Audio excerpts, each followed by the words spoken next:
السلام ہر مہینہ براق پر سوار ہو کر شام سے مکہ آتے تھے۔ صبح کو اسماعیل اور حاجرہ علیہ السلام سے ملتے اور قیلولہ کے وقت شام تک، پھر شام سیریا پہنچ جاتے تھے۔ اب آئیے ہم جانتے ہیں قربانی کے قصہ۔ قرآن کے مطابق فلما بلغ معه السعی، جب اسماعیل علیہ السلام چلنے پھرنے کی عمر کو پہنچ گئے تو ابراہیم علیہ السلام کو خواب میں دکھایا گیا کہ وہ اپنے بچے کو اللہ کے راستے میں ذبح کر رہے ہیں۔ نبیوں کا خواب سچا ہوتا ہے۔ ابراہیم علیہ السلام انسان تھے، کوئی فرشتہ نہیں تھے۔ جس انسان کے اندر دل ہوتا ہے اس دل میں اولاد کی محبت ہوتی ہے، اور اولاد بھی بہت چاؤ کے بعد، بہت تمنا کے بعد بڑھاپے میں ملی ہے، اور چلنے پھرنے کی عمر میں ہے کہ اپنے تو کیا غیر بھی اس عمر میں ایسے بچوں پہ دل فدا کر دیتے ہیں۔ ایسی عمر میں حکم دیا جا رہا ہے کہ اپنے بچے کو ذبح کرو۔ حضرت ابراہیم علیہ السلام اللہ کے حکم کے سامنے سر ٹیک دیتے ہیں اور بچے کے پاس آتے ہیں، کہتے ہیں یا بنی انی ارا فی المنام انی اذبحک فانظر ماذا تری، بیٹا میں نے خواب میں دیکھا ہے تجھے ذبح کر رہا ہوں اللہ کے لیے، تیری کیا رائے ہے؟ فرماردار بیٹا کہتا ہے یا ابت افعل ما تؤمر ستجدنی انشاء اللہ من الصابرین، ابو جان آپ کو جس کام کا حکم ملا ہے اسے کر گزریے، اللہ نے چاہا تو آپ ہمیں صبر کرنے والوں میں سے پائیں گے۔ پھر وہ وقت آتا ہے کہ منا کی دھرتی پر ابراہیم علیہ السلام اسماعیل کو چہرے کے بل لٹا کر کے ان کی گردن پر چھری چلا دیتے ہیں۔ اللہ تعالیٰ فوراً دمبا بھیجتا ہے جنت سے، اور اسی دمبے کو حضرت ابراہیم علیہ السلام ذبح کرتے ہیں، اور پھر اللہ تعالیٰ فرماتا ہے وَنَادَيْنَاهُ أَن يَا إِبْرَاهِيمُ قَدْ صَدَّقْتَ الرُّؤْيَا إِنَّا كَذَلِكَ نَجْزِي الْمُحْسِنِينَ، کہ ہم نے آواز دی اے ابراہیم تو نے خواب سچ کر دکھایا، ہم نیکی کرنے والوں کو ایسے ہی بدلہ دیتے ہیں۔ اور یہی وہ قربانی ہے جسے ہر سال ہم جانوروں کی قربانی کی شکل میں تازہ کرتے ہیں۔ حضرت حاجرہ علیہ السلام کا ذکر اس قربانی کے قصے میں نہیں آتا ہے، لیکن بہرحال وہ ماں تھیں اور اس سارے فیصلے سے آگاہ تھیں، اس لیے صبر اور شکیبائی کا دامن تھامے رہیں۔ یہ سبق ہمیں حاجرہ علیہ السلام کی زندگی سے ملتا ہے۔ اسماعیل علیہ السلام مکہ میں رہے، جوان ہوئے، بنو جرہم سے عربی زبان سیکھ لی، جوانی کی عمر کو پہنچے تو بہت خوبصورت تھے، لوگوں کی توجہ ان کی طرف بڑھ رہی تھی، بھلے لگتے تھے، یہاں تک کہ بنو جرہم کی قبیلے ہی کی ایک لڑکی سے انہوں نے شادی بھی کر لی۔ کچھ دنوں کے بعد حضرت حاجرہ علیہ السلام کی وفات ہو جاتی ہے اور مکہ ہی میں ان کو دفن کیا جاتا ہے۔ لیکن یہ بات دھیان میں رکھیں کہ خانہ کعبہ میں یا اس کے احاطے میں کسی کی بھی قبر نہیں ہے، نہ تو نبی کی اور نہ ہی حاجرہ یا کسی اور کی۔ جو روایتیں بیان کی جاتی ہیں وہ سب کی سب اوتھینٹک نہیں، غیر مستند ہیں، جیسا کہ محققین علماء نے ثابت کیا ہے۔ برکیف میرے بھائیوں اور دینی بہنوں، اب آئیے ہم جانتے ہیں حضرت حاجرہ علیہ السلام کی زندگی میں جو سبق ہے، جو پیغام ہے، جو میسیج ہے اس کو۔ حضرت حاجرہ علیہ السلام کی زندگی میں بہت سارے پیغامات ہیں، بہت سارے میسیجز ہیں، ان کو آسان لفظوں میں اپنے دلوں میں اتاریں گے۔ سب سے پہلا جو پیغام ہے وہ یہ ہے کہ ایک سے زیادہ شادی کرنا، تعدد ازدواج عیب نہیں بلکہ سماجی مسائل کا حل ہے۔ حضرت ابراہیم علیہ السلام اولاد کی نعمت سے محروم تھے، دوسری شادی کی، اللہ تعالیٰ نے اولاد سے نوازا، لہذا دوسری شادی کرنا اسے عیب نہیں سمجھنا چاہیے، اسلام نے دوسری شادی کی اجازت دی ہے، لیکن اس شرط کے ساتھ کہ انصاف کر سکے۔ فَإِنْ خِفْتُمْ أَلَّا تَعْدِلُوا فَوَاحِدَةً، اگر ڈر ہو کہ انصاف نہ کر سکو گے تو دوسری شادی کی گنجائش نہیں، ایک ہی پہ بس کرو۔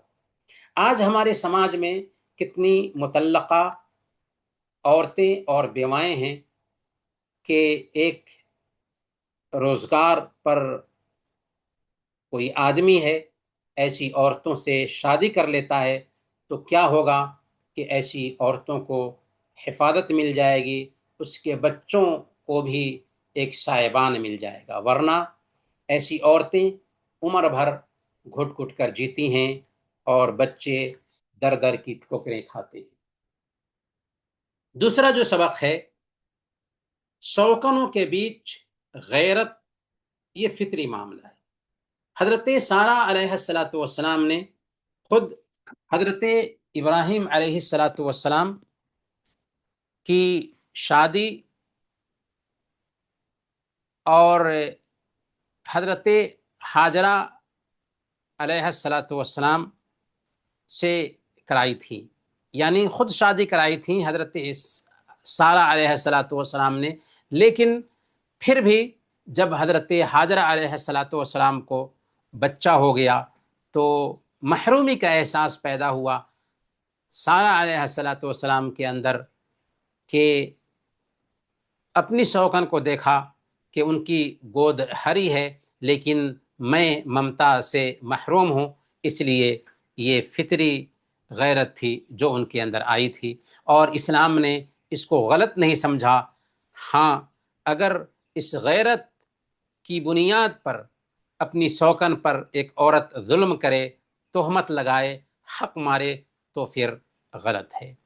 تیسرا جو سبق ہے حضرت ہاجرہ علیہ السلام کی زندگی سے، وہ یہ ہے کہ اس میں عورت کا روشن کردار ہمیں سمجھ میں آتا ہے کہ اسلام نے عورت کے کردار کو کتنی اہمیت دی، کہ حضرت ہاجرہ علیہ السلام نے جو دوڑ لگایا تھا، صفا اور مروہ کا چکر لگایا تھا، اللہ تعالیٰ نے اس چکر کو ایک عورت کے کردار کو تازہ رکھا، اور حاجیوں کو اور عمرہ کرنے والوں کو حکم دیا کہ جب بھی حج اور عمرہ کرنے آئیں صفا اور مروہ کی سعی کریں، گویا کہ ایک عورت کے کردار کو تازہ رکھنے کے لیے حج کا اور عبادت کا حصہ بنا دیا۔ اس سے عورت کی عظمت جھلکتی ہے۔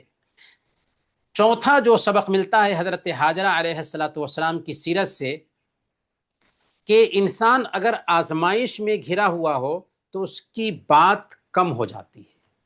حضرت ابراہیم علیہ السلام کو دیکھیے، ان کو پتا ہے کہ ہاجرہ اور اسماعیل کو یہاں اکیلے اور تن تنہا بسانا ہے، ہاجرہ علیہ السلام کو پتا نہیں ہے، اس لیے ہاجرہ علیہ السلام بول رہی ہیں، پوچھ رہی ہیں کہ آخر ہمیں ننھے اسماعیل کے ساتھ چھوڑ کر کہاں جا رہے ہیں، لیکن اسماعیل علیہ السلام کی زبان بند ہے، کچھ نہیں بول پا رہے۔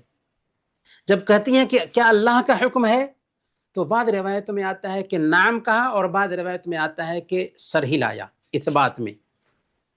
تو یہاں ہمیں سیکھنے کو کیا ملتا ہے کہ ایک انسان جب زیادہ مصیبت میں ہوتا ہے نا، پریشانیوں سے گھرا ہوا ہوتا ہے نا، تو اس کے الفاظ اس کا ساتھ چھوڑ دیتے ہیں۔ حضرت یعقوب علیہ السلام کو دیکھیے، جب پیارے بیٹے کی جدائی کا صدمہ لاحق ہوا تو لمبی لمبی شکایتیں نہیں کی، قرآن نے کیا کہا؟ فصبر جمیل، بس ہم صبر کریں گے۔ حضرت مریم علیہ السلام جب عیسیٰ علیہ السلام کی ولادت کے بعد جب عیسیٰ علیہ السلام کو گود میں لے کر کے جا رہی تھی، تو اللہ نے حکم دیا تھا کہ خاموشی اختیار کرنا، کہ یہاں پر جذبات ساتھ نہیں دے سکتے، الفاظ نہیں بنیں گے، اور بچے کو ہی اللہ تعالیٰ نے زبان دے دیا، بچے نے اپنی ماں کی پاک دامنی کو ظاہر کیا۔ پانچواں جو سبق ہے حضرت ہاجرہ علیہ السلام کی زندگی سے، وہ ہے اللہ پر پختہ یقین اور توکل۔ ابراہیم علیہ السلام جب اس بات میں سر ہلاتے ہیں کہ ہاں اللہ کا حکم ہے، تو یہ بندی کیا جواب دیتی ہے؟ ذرا غور کیجیے، اذن لا یضیعنا، تب تو اللہ تعالی ہمیں برباد نہیں کرے گا۔ میرے بھائیوں، یہ صرف جواب نہیں ہے، ایمان کا نچوڑ ہے۔ آج اگر ہم اپنے گھر میں ہوں، اکیلے ہوں، رات کو کھڑکی کھلی ہوئی ہو یا دروازے سے ہلکی سی آواز آ جائے تو ہمارے گھر کے لوگ، ہماری بیویاں پریشان ہو جاتی، گھبرا جاتی۔ لیکن قربان جائیے اس خاتون پہ، اکیلی ہے، ننھے بچے کے ساتھ ہے، ویران جگہ پر ہے، کیا کیا ڈر نہیں ہوں گے؟ جنگلی جانوروں کا ڈر، درندوں کا ڈر، بھوک اور پیاس کا ڈر، تنہائی کا ڈر، اس کے ساتھ ساتھ بہت سارے اوہام، لیکن اس کے باوجود کیا کہہ رہی ہے؟ اذن لا یضیعنا، اللہ کا حکم ہے تو اللہ ضائع نہیں کرے گا۔ جب اسباب کٹ جائیں تو اصل امتحان ہوتا ہے۔ حضرت موسیٰ علیہ السلام بنو اسرائیل کو لے کر کے نکلے تھے، سامنے میں سمندر ہے اور پیچھے سے فرعون تعاقب کرتے ہوئے آ رہا ہے۔ بنو اسرائیل نے شکایت کی کہ اب تو ہم پکڑ لیے جائیں گے۔ موسیٰ علیہ السلام نے کیا کہا؟ کلا ان معی ربی سیہدین، ہرگز نہیں، اللہ ہمارے ساتھ ہے، وہ ہمیں راستہ دکھائے گا۔ دکھایا ہی نہیں دکھایا، سمندر میں اللہ نے راستہ بنا دیا۔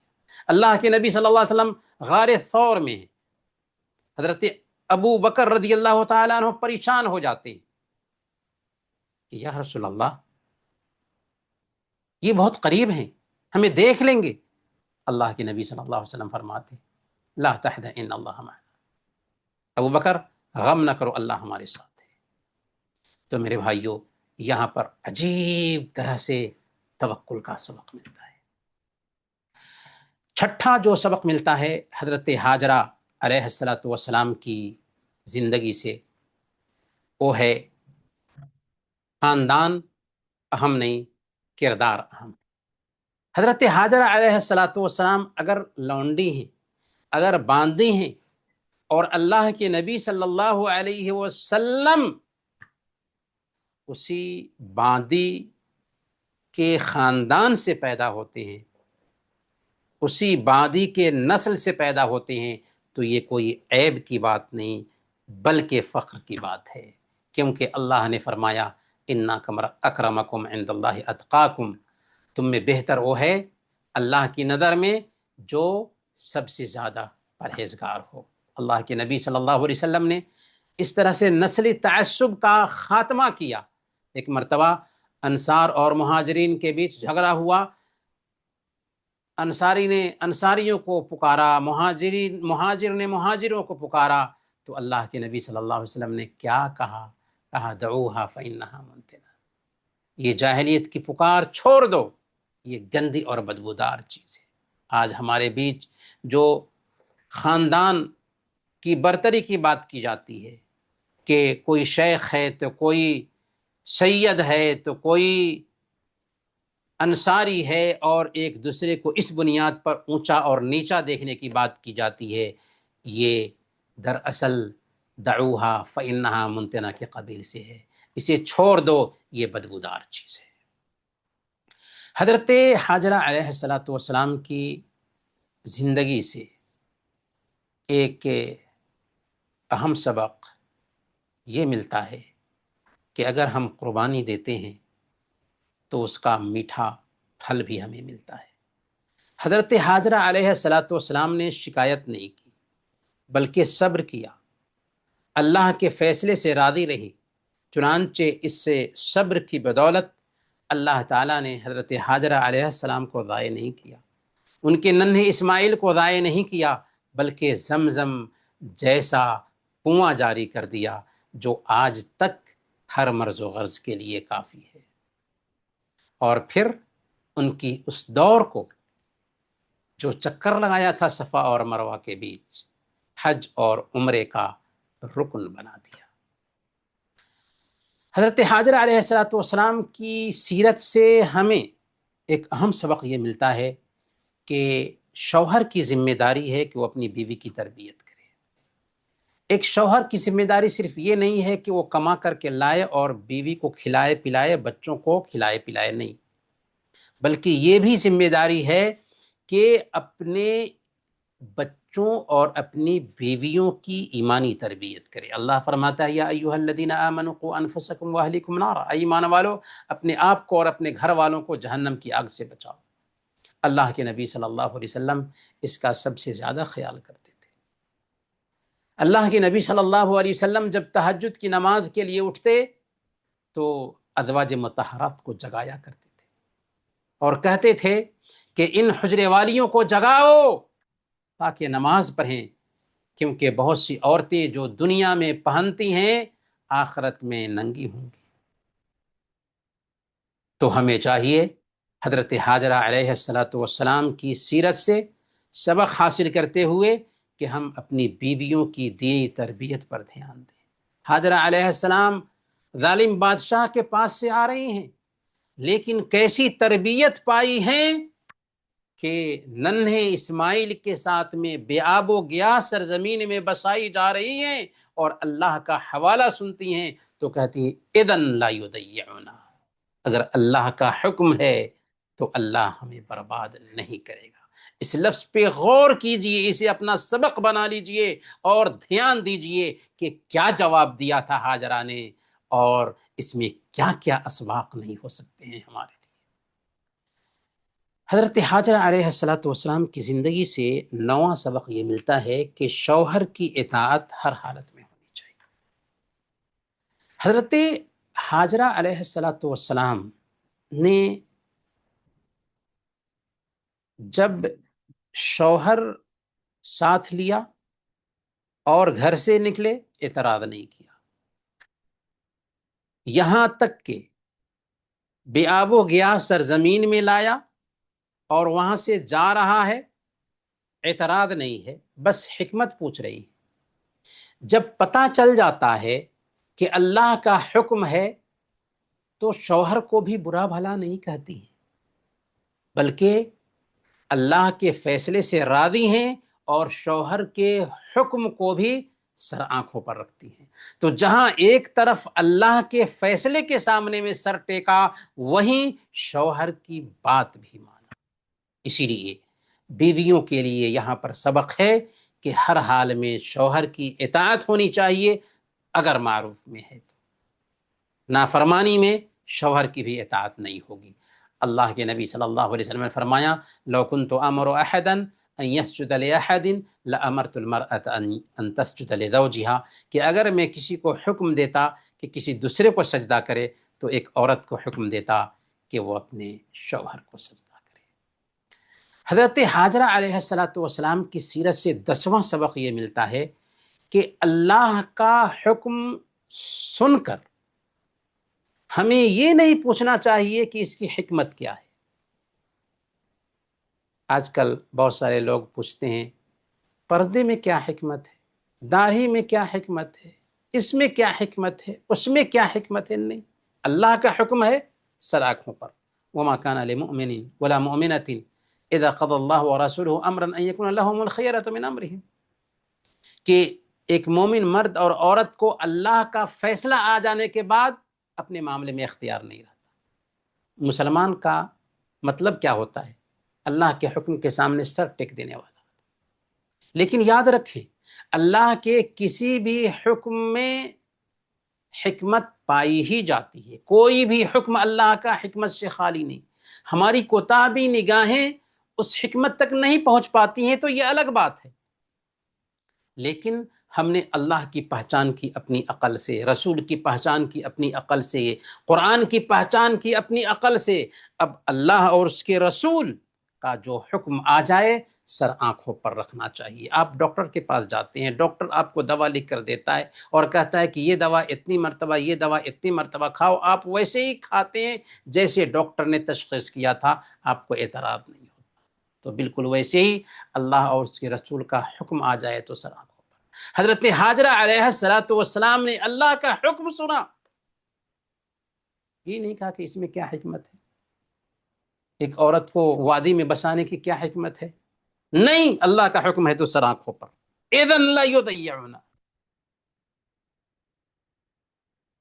11واں سبق حضرت حاجرہ علیہ السلام کی زندگی سے یہ ملتا ہے، اور یہ اصل میں آخری ہی سبق ہم بنائیں گے اس کو، کیونکہ وقت زیادہ ہو چکا ہے اور ہمارا وقت محدود ہے، ہم تفصیل میں نہیں جانا چاہتے، کہ باپ کی غیر موجودگی میں ماں کا کردار بہت اہم ہوتا ہے۔ آج جو لوگ پردیس میں رہتے ہیں، کمانے کے لیے آتے ہیں، وہ ہمیشہ کہتے ہیں کہ ہم گھر پر نہیں تھے اس لیے ہمارا بچہ خراب ہو گیا، یہ بات غلط ہے۔ حضرت حاجرہ علیہ السلام ویران ماحول میں ہیں، باپ غیر موجود ہے، لیکن اسماعیل علیہ السلام کی ایسی تربیت کرتی ہیں کہ نمونہ بچہ پیدا ہوتا ہے۔ اس کا اندازہ اس وقت لگایا جاتا ہے جب حضرت ابراہیم علیہ السلام بچے سے پوچھتے ہیں کہ اللہ نے مجھے تجھے ذبح کرنے کے لیے کہا ہے، تیری کیا رائے ہے؟ کیا جواب دیا؟ ابو جان آپ کو جو حکم ملا ہے کرو۔ یہ عجیب جواب ہے، یہ جواب ایسے ہی نہیں آ گیا، بلکہ حضرت حاجرہ علیہ السلام کی تربیت کی بنیاد پر یہ جواب آیا تھا۔ تو میرے بھائیوں، یہ سوچ کہ اگر باپ گھر پر نہ ہو تو ماں بچے کو تربیت نہیں دے سکتی، غلط ہے۔ تاریخ میں بڑی بڑی شخصیتیں ایسی پیدا ہوئی ہیں کہ باپ نہیں ہے، باپ وفات پا چکا ہے، لیکن ماں نے ویسی شخصیت پیدا کی۔ امام مالک رحمۃ اللہ علیہ کی والدہ کو دیکھی، 4 اماموں میں سے ایک امام ہے، انہوں نے اپنے بیٹے کو علم کے لیے بھیجتے ہوئے کہا تھا کہ ربیعہ کے پاس جاؤ اور ان سے علم سیکھنے سے پہلے ادب سیکھو، یہاں تک کہ امام مالک اپنے زمانے کے مالک بنتے ہیں۔ امام شافعی، امام احمد بن حنبل اور امام بخاری، یہ تینوں ائمہ، ان کے والد بچپن ہی میں وفات پا گئے تھے، لیکن ان کی ماؤں کی راتوں کی دعاؤں اور تربیت کے نتیجہ میں وہ امام شافعی بنتے ہیں، امام احمد بنتے ہیں اور امام بخاری بنتے ہیں۔ موجودہ زمانے میں شیخ ابن باز اور شیخ ماہر المعیقلی جو حرم کے امام ہیں، ان دونوں بزرگوں نے اعتراف کیا کہ ان کی زندگی میں جس مقام پر وہ پہنچے ہیں، اس میں ان کی ماؤں کی دعاؤں اور تربیت کا بڑا ہاتھ رہا۔ تو میرے بھائیوں اور دینی بہنوں، ہم آج کی گفتگو سے حضرت حاجرہ علیہ السلام کی سیرت سے اب چند اسباق اپنی زندگی کے لیے لیں گے تاکہ ان اسباق کو اپنی زندگی میں اتاریں۔ یہ 5 اسباق ہیں، آئیے عہد کرتے ہیں گفتگو کے لاسٹ میں کہ ہم ان 5 اسباق کو اپنی زندگی میں اتاریں گے۔ نوٹ کیجئے، پہلے نمبر پر گھر کو تربیت گاہ بنائیں گے، اپنے گھروں میں صرف دنیا کی تعلیم نہیں دیں گے بلکہ ایمان کی بھی تعلیم دیں گے، اخلاق کی بھی تعلیم دیں گے، دین کی بھی تعلیم دیں گے۔ پہلے نمبر پر حضرت حاجرہ علیہ السلام کی زندگی سے ہم یہ سبق لیتے ہیں اپنے لیے کہ اپنے گھر کو تربیت گاہ بنائیں گے ایمان کے لیے۔ دوسرے نمبر پر بیویاں شوہروں کا ساتھ دیں گی۔ ہماری بہنیں یہ عہد کریں کہ شوہر کی ہر جائز بات مانی جائے گی، ان کی وفاداری کریں گے، ان کی اطاعت کریں گے۔ اور تیسرے نمبر پر شوہر بھی، بلکہ اسی دوسرے پوائنٹ میں شوہر بھی یہ عہد کریں کہ وہ اپنے بیویوں اور اپنے بچوں کی تربیت کا خاص خیال رکھیں گے۔ تیسرے نمبر پر ہر حال میں ہم اللہ پر بھروسہ کریں گے، حالات بھی مشکل ہوں، چاہے تنگی اور بیماری کتنی بھی سخت ہو، لیکن ہم اس بات کو ذہن میں بیٹھائیں گے، اذن لا یضیعنا، اگر اللہ کا فیصلہ ہے، کیونکہ اللہ کے فیصلے کے بغیر کوئی تبدیلی نہیں آتی، تو اللہ ہمیں برباد نہیں کرے گا۔ رب کے فیصلے سے ہم ہر حالت میں راضی رہیں گے۔ چوتھے نمبر پر شریعت کے حکم کے سامنے سر ٹیک دیں گے۔ جب اللہ اور اس کے رسول کا حکم آ جائے گا تو ہم اپنی عقل کے غلام نہیں بنیں گے، بلکہ ہم رب کے حکم کے سامنے سر ٹیک دینے والے بنیں گے۔ اور پانچویں نمبر پر بچوں کی دینی تربیت کو پہلی ترجیح دیں گے۔ ہم اپنے بچوں کو بڑا ڈاکٹر اور انجینئر بنانے کے چکر میں نہیں پھنسیں گے، بلکہ انہیں سب سے پہلے حضرت ابراہیم علیہ السلام کی طرح باادب اور مطیع بنائیں گے، لیکن اس بات سے مانے نہیں کہ ہمارا بچہ ڈاکٹر بنے، ہمارا بچہ انجینئر بنے، لیکن اس سے پہلے دیندار اور ایمان والا بنے۔ تو انہی باتوں کے ساتھ ہم اپنی بات ختم کرتے ہیں اور دعا کرتے ہیں کہ اللہ تعالی ہمیں حضرت حاجرہ علیہ السلام کی زندگی کو اسوہ اور نمونہ بنانے کی توفیق عطا فرمائے۔ آمین۔ وصلی اللہ علی نبینا محمد وعلی آلہ وصحبہ اجمعین۔ ماشاء اللہ، بارک اللہ فیکم، حیاکم اللہ۔ شیخ محترم کے اس درس سے کافی سارے اشکالات میرے ذہن میں تھے، الحمدللہ اس درس کو سننے کے بعد بہت سارے اشکالات کا جواب مل چکا ہے۔ میں شیخ محترم کا شکر گزار ہوں کہ اس درس کو سننے کے بعد مجھے بہت سارے چیزوں کا علم ہوا۔ حیاکم اللہ، بارک اللہ فیکم۔ اگر کسی کو اس درس کے تعلق سے کوئی سوال ہو، ڈاؤٹ ہو، تو اپنے ہینڈ کو ریز کریں، انشاءاللہ ان کے ہینڈ کو ڈاؤن کیا جائے گا، انشاءاللہ اس کا جواب دیا جائے گا۔ جزاکم اللہ۔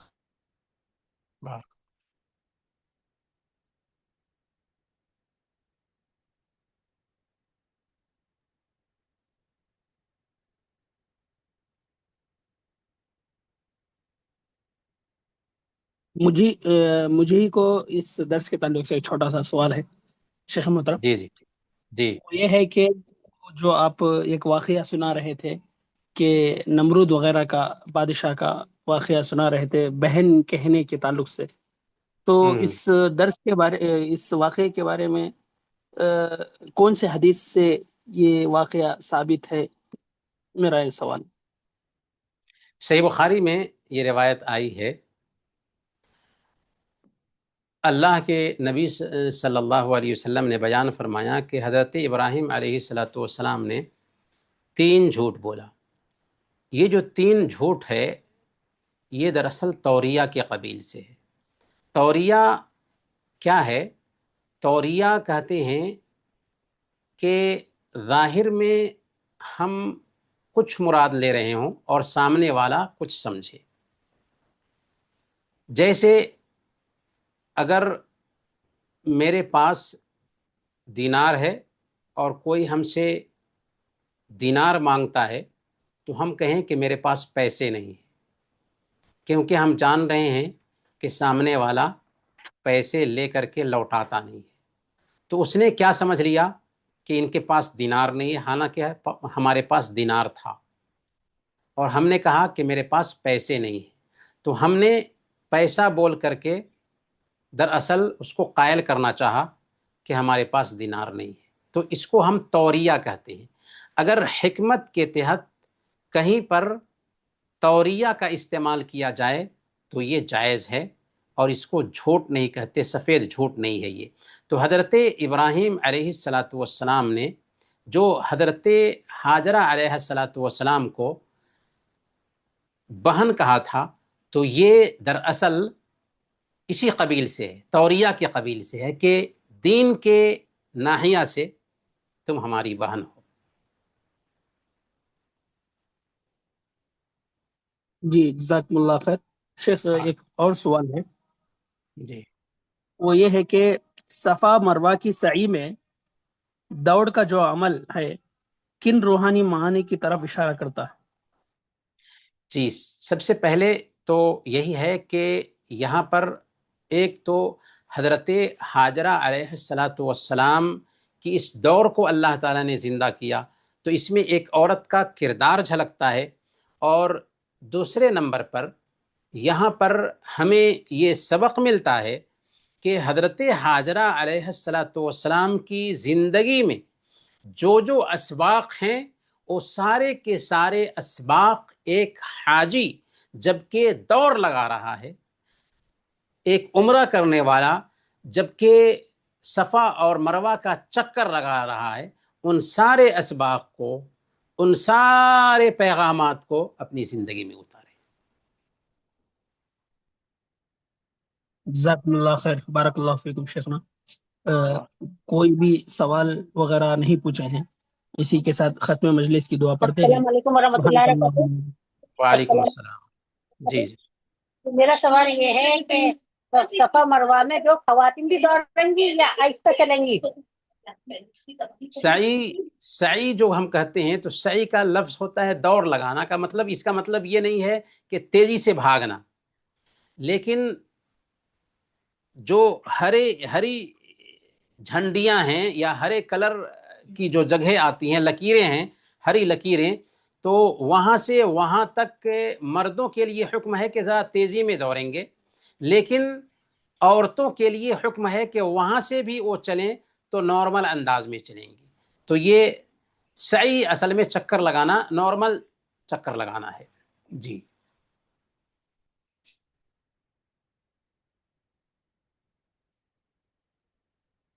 جی، اسی کے ساتھ ختم مجلس کی دعا پڑھیں۔ سبحانک اللہم و بحمدک، اشہد ان لا الہ الا انت، استغفرک و اتوب الیک، فجزاکم اللہ خیر۔